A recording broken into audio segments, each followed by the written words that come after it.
दोस्तों, एक पिता ने अपने बेटे को पैसे का ऐसा उदाहरण देकर समझाया कि उसकी आंखें ही खुल गई। तो चलिए कहानी को शुरू करते हैं। जमुना जी का एक लड़का था जिसका नाम सुधीर था। अब पढ़ाई लिखाई में उसका जरा सा भी मन नहीं लगता था। वह सिर्फ अपने दोस्तों के साथ खेलता और हमसे जो भी पैसा मिलता उसे दोस्तों के साथ उसे उड़ा देता। मुझे इसको लेकर यही चिंता लगा रहता, ना जाने आगे जाकर क्या करेगा। मैं तो सिर्फ यही चाहता हूँ कि यह किसी तरह कुछ पढ़ लिख ले। सुधीर, पापा मुझे 100 रुपए चाहिए। इस पर उसका पिता कहता, तुम्हें क्यों चाहिए? 100 रुपए कल ही तो लिया था। इस पर सुधीर गुस्से में अपने पिता से कहता, पैसा क्या मांग लिया? इतना सवाल जवाब करने लगते हैं, सीधे ही बोल दीजिए नहीं देंगे, इतना सुनाने की जरूरत नहीं।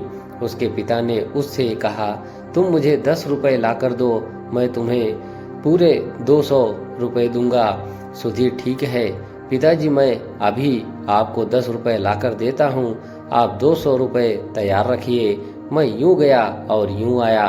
सुधीर पहले अपने दोस्तों से पैसे मांगने जाता है, लेकिन वह उसे पैसे देने से मना कर देता है। फिर वह एक चाय वाले की दुकान पर जाता है और कहता है, मुझे आप 10 रुपए दे सकते हैं? मैं कुछ ही देरी में आपको 10 के बदले 20 रुपए दूंगा। चाय दुकान का मालिक ने कहा, मैं तुम्हें 10 रुपए दूंगा, लेकिन इसके बदले तुम्हें दुकान पर के सारे गिलास को साफ करना होगा।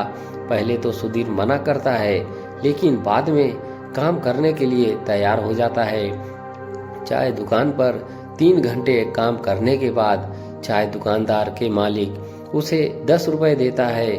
उसे लेकर वह अपने पिता के पास जाता है और अपने पिता को 10 रुपए देता है।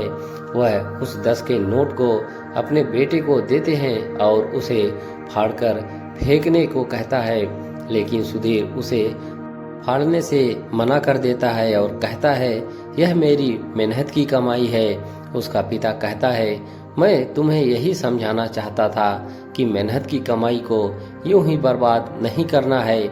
आज जब तुमने मेहनत करके पैसे कमाई, तब तुम्हें इसकी कीमत समझ आई। दोस्तों, मेहनत से कमाए गए धन की असली कीमत वही समझ सकता है जिसने उसे पाने के लिए कड़ी मेहनत की हो। सुधीर को यह समझ नहीं था कि पैसे की अहमियत क्या है, क्योंकि उसे बिना किसी प्रयास के पैसे मिलता था और वह उसे फालतू चीजों पर खर्च कर देता था। जब पिता ने उसे खुद से मेहनत करके पैसे कमाने का अनुभव दिया, तभी उसे धन की असली कीमत और महत्व का एहसास हुआ। दोस्तों, कहानी पसंद आई हो तो एक लाइक जरूर करें। हमारे चैनल पर जुड़े रहने के लिए आप सभी का धन्यवाद।